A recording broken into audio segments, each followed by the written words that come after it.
Nós temos condições de mudar o balcão. Mas é preciso ter confiança. Em que essa mudança vai partir de nós. Não existe autoridade acima da soberania da ciência. Não existe autoridade.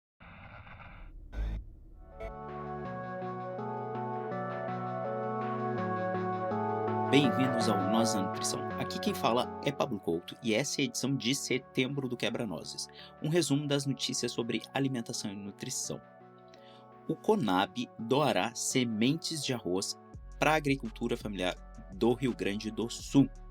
A CONAB vai adquirir e doar sementes de arroz para a agricultura familiar no Rio Grande do Sul e serão adquiridos 480,4 mil quilos de sementes em leilão para doação a produtores familiares gaúchos após as cheias deste ano, que ocorreram em maio e junho. Essas sementes serão doadas para associações de agricultores familiares em Nova Santa Rita, Eldorado do Sul e Viamão. Em 2020, houve um sucateamento da CONAB e, consequentemente, a incapacidade de gerenciar situações de regulação de grãos no território nacional. Tá aí um exemplo prático de como uma ferramenta de segurança alimentar e nutricional pode ser bem utilizada.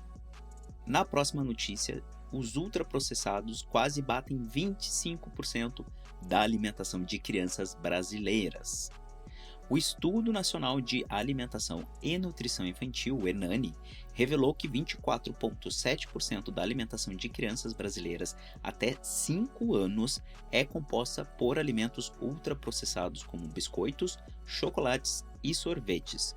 O estudo da UFRJ analisou 14.505 crianças menores de 5 anos em diversos municípios brasileiros, demonstrando que os ultraprocessados ocupam uma parte significativa da dieta infantil. Lembrando que a gente entrevistou a Nádia dos Santos, a pesquisadora do ENANI, logo no início do estudo, em 2019. Se tu quer saber um pouquinho mais, assim, ouve lá o nosso episódio, que ele vai estar linkado, ou tu pode encontrar pesquisando no nosso site por ENANI.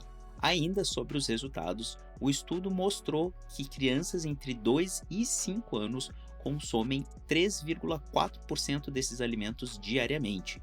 O consumo elevado de ultraprocessados durante a infância pode levar a uma série de consequências para a saúde, como o aumento do risco de obesidade, e cerca de 60,6% da alimentação das crianças entre 6 e 2 anos é composta por doces e açúcares, o que pode levar à preferência alimentar não saudável e o excesso de peso.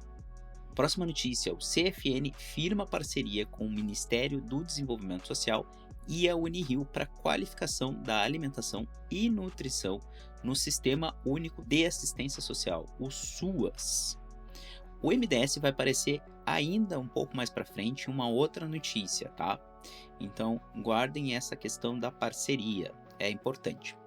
O Conselho Federal de Nutrição firmou uma parceria com o MDS e a Unirio para qualificação da alimentação e nutrição no Sistema Único da Assistência Social, o SUAS. Está rolando um investimento de 2,9 milhões para que até 2026 ocorram estratégias em prol da segurança alimentar em comunidades vulneráveis. A iniciativa integra ações de alimentação e nutrição com assistência social, garantindo autonomia, dignidade e qualidade de vida para as famílias atendidas. O CFN enfatiza a importância desse passo para assegurar que a nutrição seja tratada como um direito essencial na assistência social. Os objetivos incluem oficinas presenciais em todo o Brasil, formação para profissionais do SUAS e criação de diretrizes nutricionais. Com essa ação, o CFN reitera seu compromisso com a segurança alimentar, contribuindo para o bem-estar da população vulnerável. Eu particularmente, Pablo falando agora, eu acho que seria muito benéfico a inclusão de nutricionistas atuantes nos CRAS ou no CREAS, que seja. A assistente social ela já tem um caminhão de serviço para fazer e por mais benéfico que seja essa parceria, eu acho que ela tem que acontecer.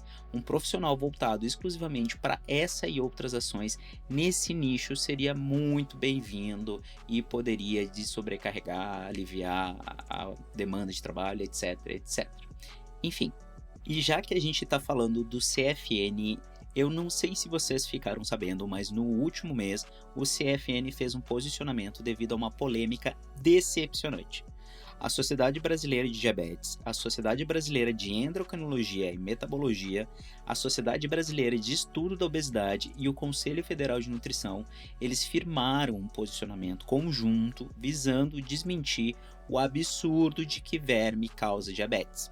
Para quem não sabe, tá, sei lá, em Nárnia, em Grayskull, sei lá, em qualquer lugar fictício e não viu as notícias ultimamente, a Laura e a Ana, elas foram sentenciadas devido a um vídeo onde elas desmentiram um profissional nutricionista que vendia um protocolo de disparatização para cura da diabetes. Tinha toda uma justificativa sobre a origem da doença relacionada a isso, mas, assim, vergonha pura, tá, gente? Quando eu vi isso, eu queria me esconder em um buraco como profissional, assim, porque a gente sabe que a diabetes não vem por causa de uma verminose, especificamente, né?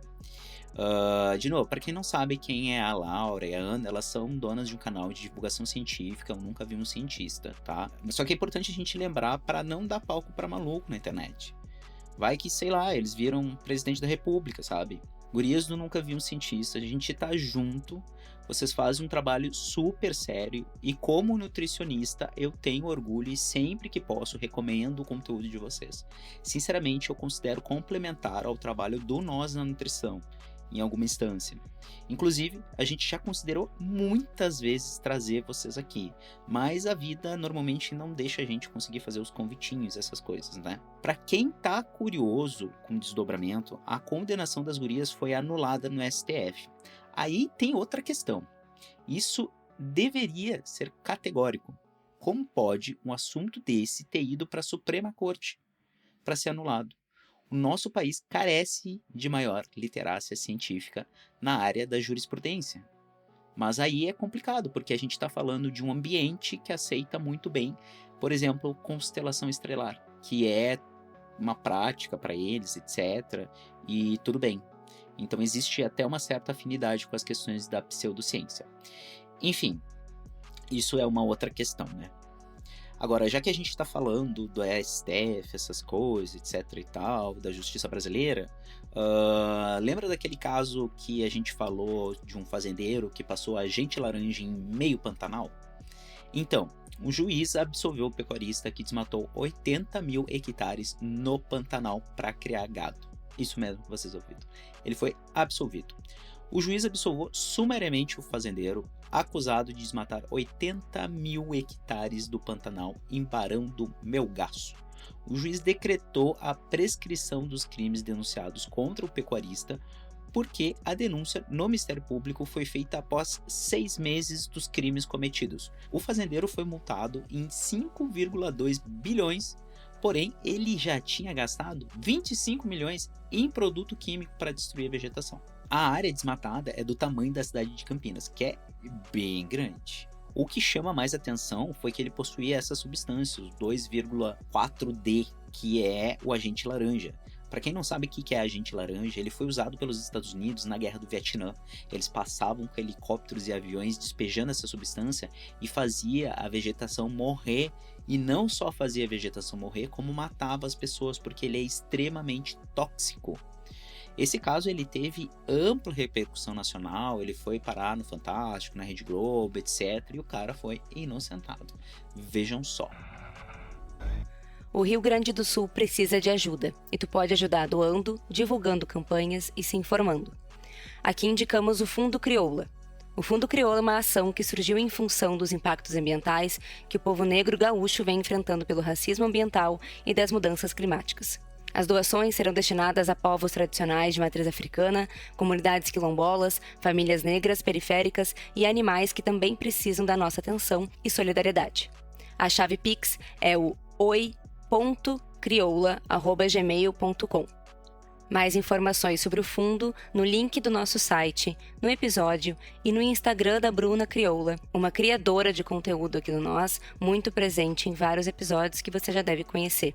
Acompanhe a Bruna, acompanhe a gente, ajude, se proteja, se cuide.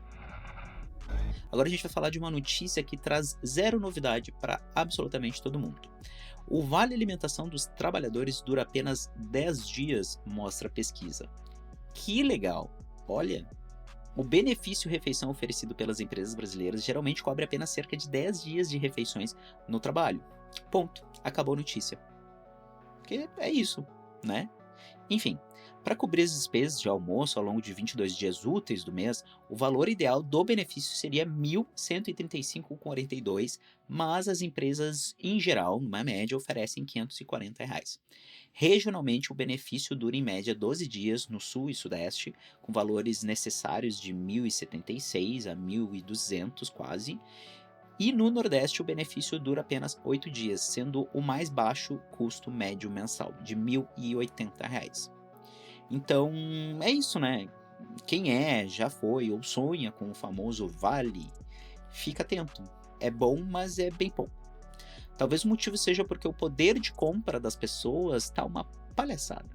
Não apenas uma palhaçada, como um circo inteiro, porque a próxima notícia traz dados sobre o preço dos alimentos que devem subir devido à seca e os incêndios. Então, eu falei isso no episódio passado. As principais plantações afetadas serão as de café, açúcar e laranja.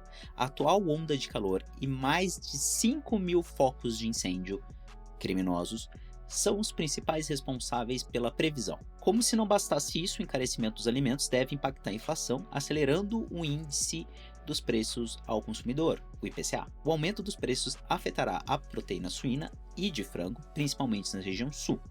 Para dar uma amenizada, é esperado que os grãos como o arroz, a soja, o milho e o trigo não devam ter um aumento no preço devido à seca, uma vez que a maior parte da colheita já foi realizada. Preparem os bolsos. Agora a gente vai fazer uma pequena pausa para falar sobre o que aconteceu no mês de setembro no Nós da Nutrição.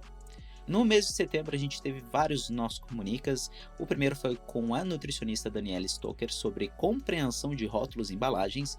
Depois a gente teve um papo feito sobre as cartas para as eleições, onde a Ana Carolina e a Suzana falaram sobre os documentos elaborados por entidades e organizações como pautas e temas importantes para candidatos ao pleito municipal. Depois a gente teve 2 Nós Comunica, uma da nutricionista Luísa Laporta sobre fontes energéticas e exercício físico, e outro da nutricionista Bruna Dimmers sobre fome e vontade de comer. Todo esse conteúdo vocês encontram no site nosdanutrição.com.br. E, além disso, estamos on fire nas redes sociais. Vocês nos encontram por @nosdanutricão em todas as redes sociais. A gente tem feito corte dos episódios para que vocês tenham uma pílula de sabedoria, óbvio, sobre os conteúdos que as gurias trazem e também sobre os conteúdos que nós, eu, Tayane e Gabriela produzimos no Nós da Nutrição. Então acompanhem nossas redes sociais para mais, e se quiserem dar like, curtir, estrelas, comentar ou mandar aquele bom e velho e-mail maroto, é contato@nosdanutricão.com.br. Lembrando que o Nós da Nutrição é um projeto independente, então fazemos isso com a mais linda e boa vontade dos nossos tempos vagos. Voltando para o segundo bloco de notícias, a gente vai iniciar com uma notícia sobre uma tal de reunião que se chama G20. Parece que agora a coisa vai ficar séria de verdade, porque a fome e a mudança climática são temas interligados para o G20. Entre aspas, a gente já sabe que isso são coisas diretamente proporcionais, porém, agora eles vão discutir sobre isso. Fome e mudança climática estão interligados no G20, conforme especialista. Instituições discutem integração de ações contra mudanças climáticas e fome. O foco está na combinação de esforços com destaque para o financiamento no contexto brasileiro do G20 e da COP30. A integração é essencial, mesmo com áreas específicas. O debate sobre mudanças climáticas e combate à fome foi destaque nas organizações não governamentais durante a presidência brasileira do G20 e a próxima COP30 no Brasil. Por fim, é importante integrar esforços, a gente sabe, para combater as mudanças climáticas e combater a fome, com atenção especial aos mecanismos de financiamento. Falando em esforços, existe uma nova iniciativa chamada Bancada do Clima, que visa unir candidatos a vereadores em prol do meio ambiente. A iniciativa busca promover políticas de adaptação climáticas, ampliação de áreas verdes, incentiva a mobilidade sustentável, gestão de resíduos e empregos verdes.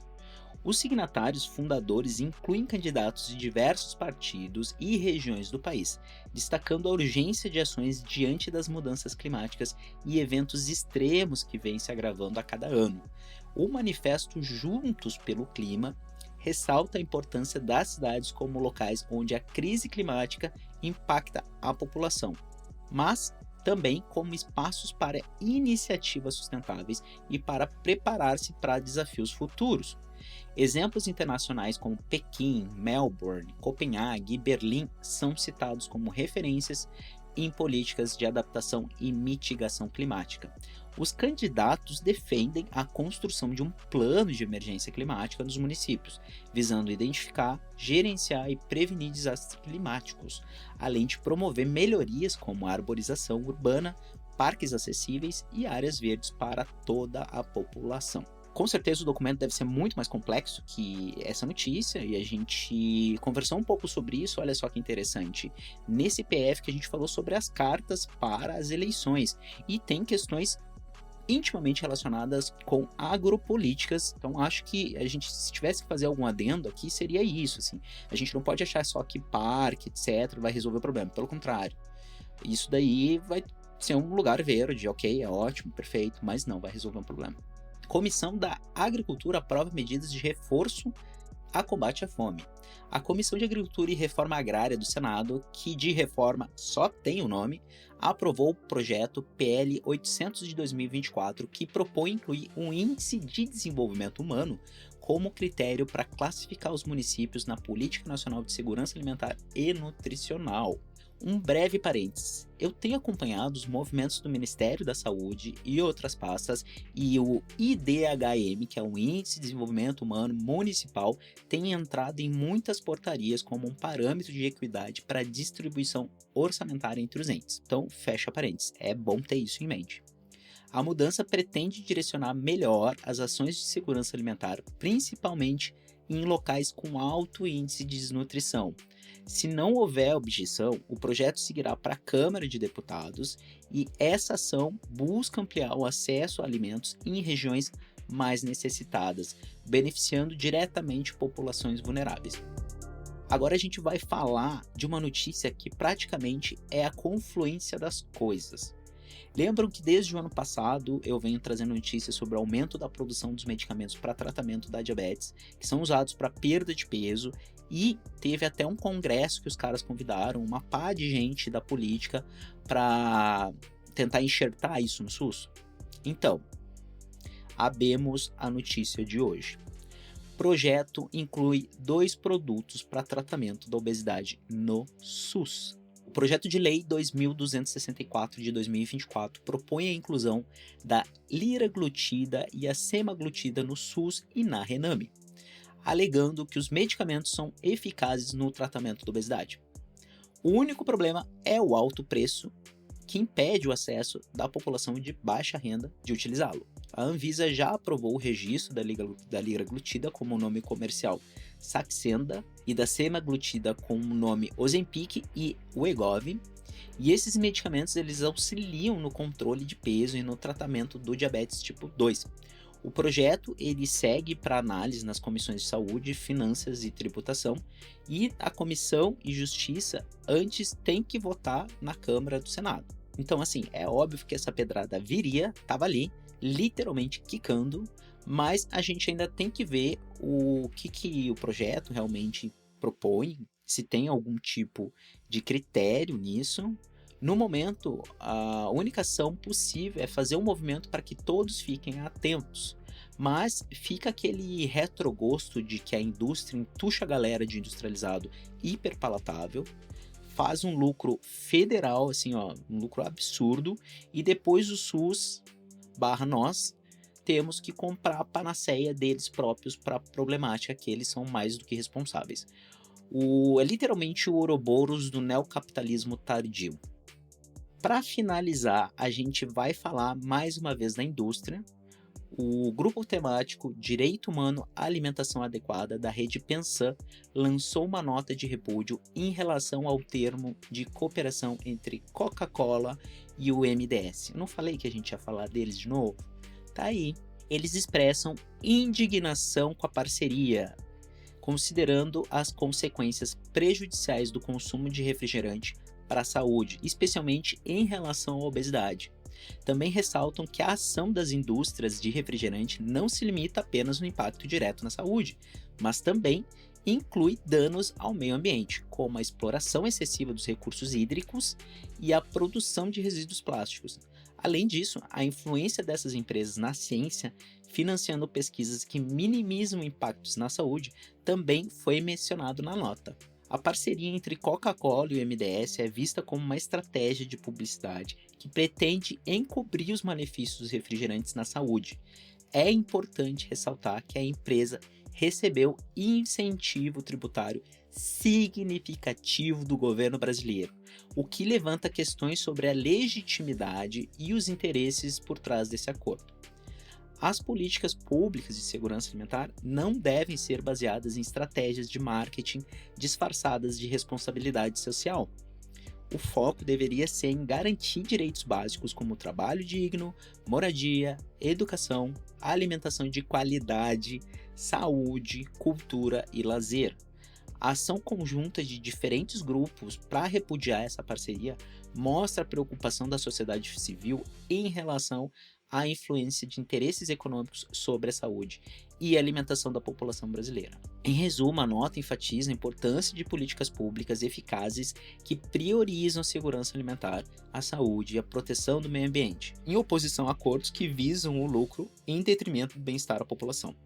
O texto conclui apontando que é fundamental que o Estado brasileiro cumpra seu papel de proteger e promover o direito à alimentação adequada e saudável, em vez de favorecer interesse privado em detrimento do interesse público. Ponto. E com esta bela notícia, a gente vai encerrando o episódio de setembro. Nós tivemos um volume absurdo de notícias, muitas ficaram porque eu já estava esgotado de fazer o roteiro e selecionar. Então vocês estão com o suprassumo das notícias sobre alimentação e nutrição no contexto brasileiro. Um beijo a todos e tchau!